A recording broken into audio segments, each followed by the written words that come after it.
Cantigny, France, a tiny, obscure Picardy village waiting for its role in American history on the morning of May 28, 1918. This is Cantigny, and the 1st Division ready to launch the first American offensive of World War I.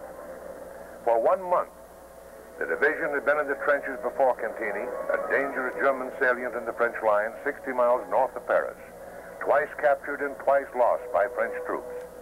Daily, German and American guns have dropped 10,000 shells on each side of the battered lines, scarring the tortured earth, pocking old wheat fields, ripping up roads and villages.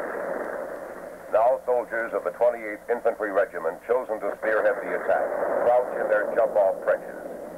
Battle will be the payoff for these men who rehearsed the attack in every detail on dummy positions far in the rear. For an hour, the massive weight of shells from 386 guns, howitzers, and French mortars have fallen on Cantigny and all suspected German positions. They include the 75s and 155 howitzers of the division's own 1st Field Artillery Brigade, commanded by Brigadier General Charles P. Summerall, his 5th, 6th, and 7th Field Artillery Regiments. It is just about 6:45 a.m., the hour of attack set by the division commander, Major General R.L. Fuller. A battalion of the 26th Infantry is on the right. In reserve or close support are companies of the division's 16th and 18th Infantry Regiments. French tanks are under cover in the woods, and teams of French flamethrowers are in the jump-off trenches with the Yanks.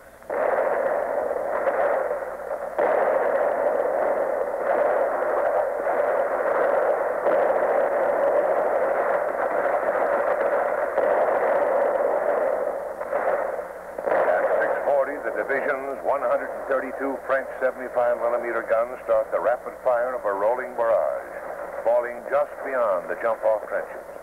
Every 2 minutes, like clockwork, the barrage moves ahead 300 feet.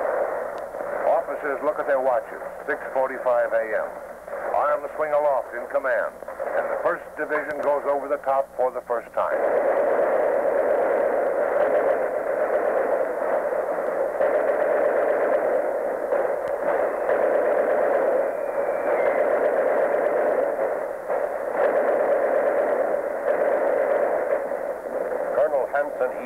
Sends the first wave of his 28th Regiment scrambling out of the trenches, through the shell-pocked grass and wheat stubble of no man's land.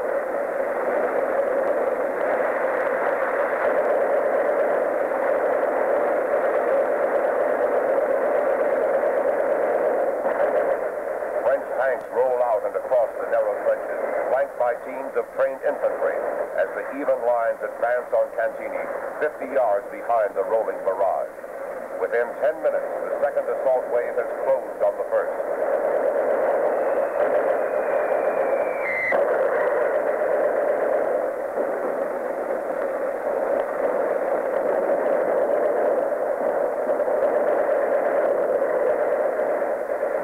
The air is a groaning agony of thunder, the scream of 75s, the heavier roar of the 155 howitzers firing from batteries hidden far to the left, and the earth shakes and heaves from 1,000 concussions. Smoke shells explode to mask German batteries from spotting north. Only a few German shells fall within the American lines in this first hour, and none on the advancing infantry.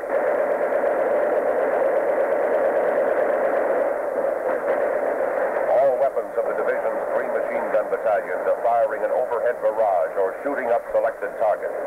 The machine guns of the French tanks crush German machine gun nests as the first wave of troops enters Cantigny. The time, 6:58.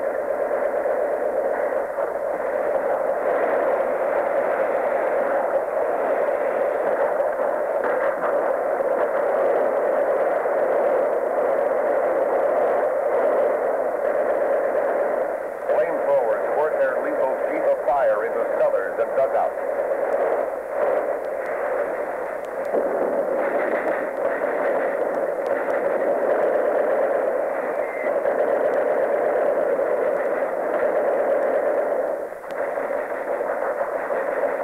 The Yanks are pitching grenades, firing rifles, or their automatic rifles, digging Germans out of some trenches with the cold steel of bayonets.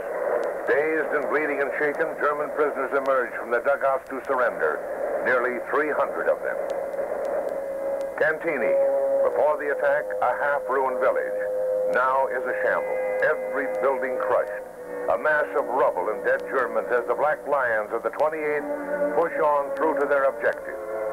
Before 7:45, 1 hour after jump-off, they are digging in east of the town, tying shell holes together with shallow trenches, hanging up rows of protective barbed wire. Cantigny was captured in less than 1 hour in an attack along a 2-mile front at a cost of 70 casualties.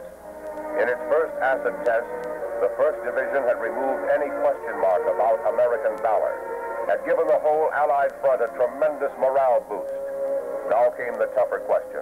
Could the 1st hold what it had won?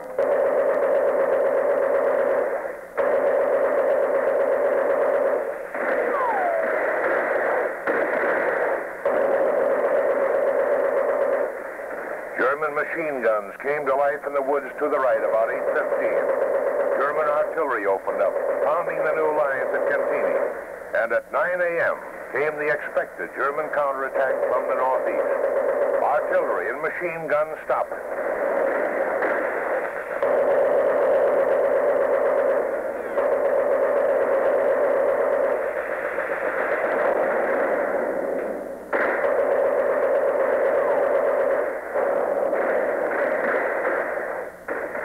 The heaviest attack, preceded by a box barrage, broke over the new front lines at 6:45 p.m.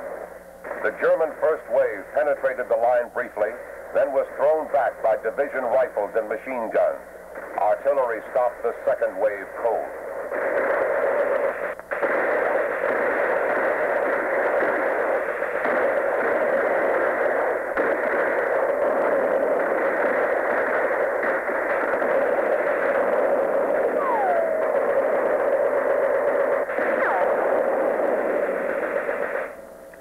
In all, the Germans threw in 7 counterattacks in 3 days and then quit. The 1st Division was too tough, but those 3 days had cost the division 1,067 casualties. The 28th lost half of its officers and 1/3 of its enlisted men. The commander of the 2nd Battalion was killed in the attack on Cantigny. The officer who took over his command was a young man, Captain C.R. Huebner. 26 years later, this same officer, by then a major general, led the division on to Omaha Beach in Normandy. Of such is the 1st Division.